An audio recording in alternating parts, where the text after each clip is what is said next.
Hi everyone, this is Dr. Bongdich. Today, I'll be talking about boost converter basics. The goal of this lecture is to help you understand what boost converter is, where it's used, and how it operates.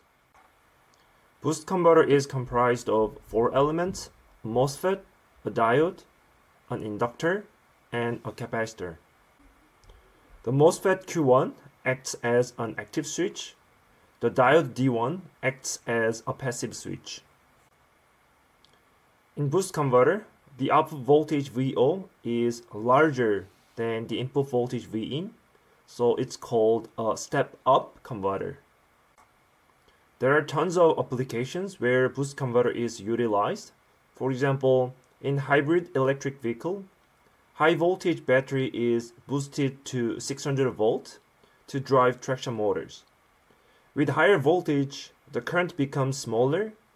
This results in thinner and lighter wires, which improve the efficiency of the vehicle.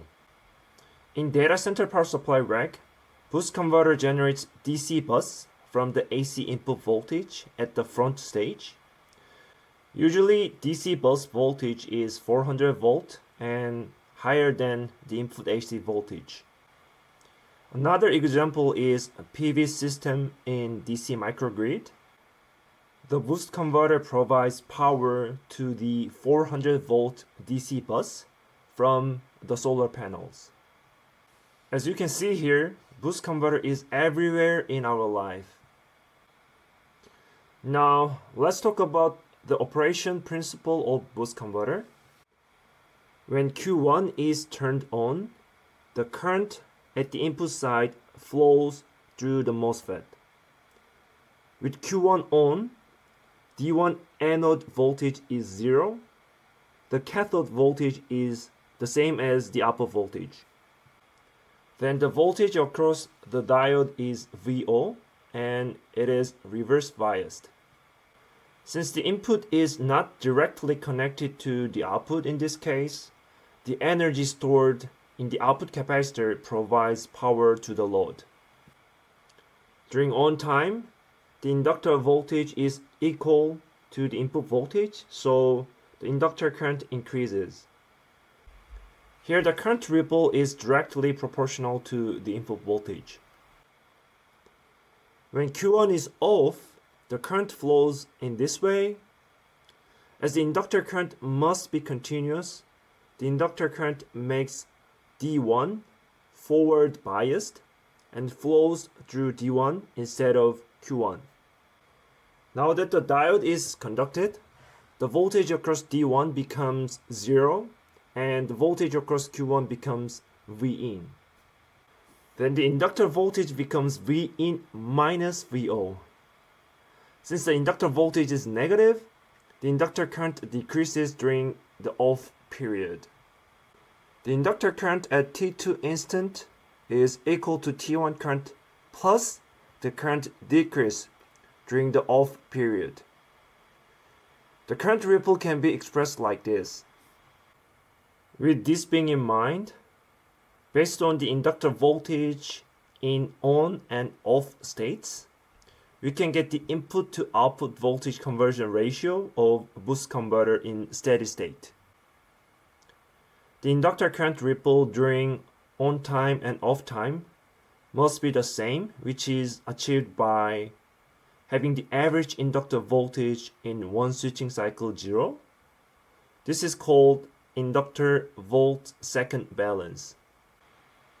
During on time, the inductor voltage is Vin, and during off time, it is Vin minus VO. This equation can be rewritten in this way, and eventually input to output voltage ratio is expressed as 1 over 1 minus duty cycle. Here shows the voltage gain curve according to different duty cycle. The x-axis is duty cycle and the y-axis is the voltage gain. The minimum gain is 1 with 0 duty cycle, and theoretically the maximum gain can be infinity.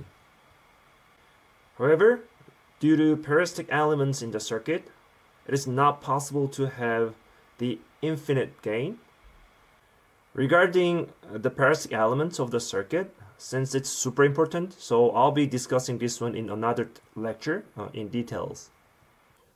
One important thing to note is that the boost converter output is connected to the diode D1 to provide stable output voltage with small voltage ripple. The diode current ripple needs to be filtered through the output capacitor. In T0 to TA interval, the output cap provides power to the load. Its current is negative, leading to the output voltage decrease. On the contrary, in TA to TV interval, the output cap current is positive, leading to the output voltage increase.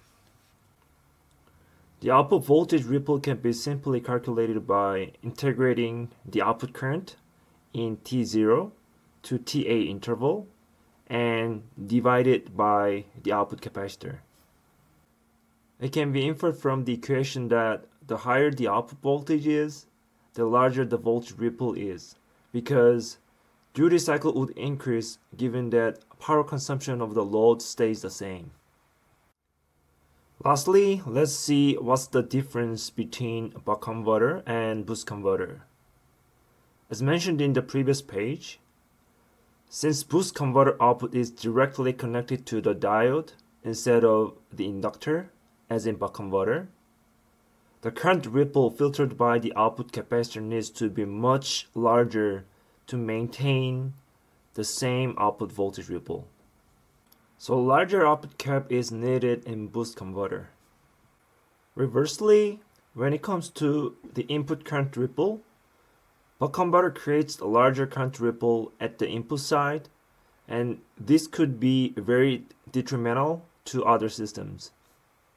In general, multiple converters share the input voltage source, so if one converter generates a lot of current ripple, the ripple element could act as a noise source, be injected to another converter, and disturb its stability.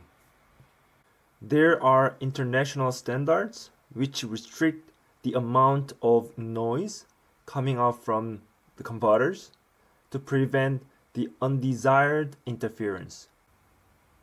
It's called electromagnetic interference compatibility, EMC, which is a very hot topic in power electronics. In this sense, we need an input filter to attenuate the input current ripple. Basically, buck converter needs a larger input capacitor compared to boost converter. To sum up, larger output capacitor for boost converter and larger input capacitor for buck converter. This is the summary of today's content about boost converter. First, boost converter is a step-up converter with voltage gain 1/1 minus duty cycle, which is obtained by inductor voltage second balance. Second, boost converter output cap needs to be large to provide power during on time and filter out large output current ripple. Lastly, boost converter input filter cap can be smaller than buck converter since the inductor is located at the input side. This is it for today's lecture. Thank you for watching.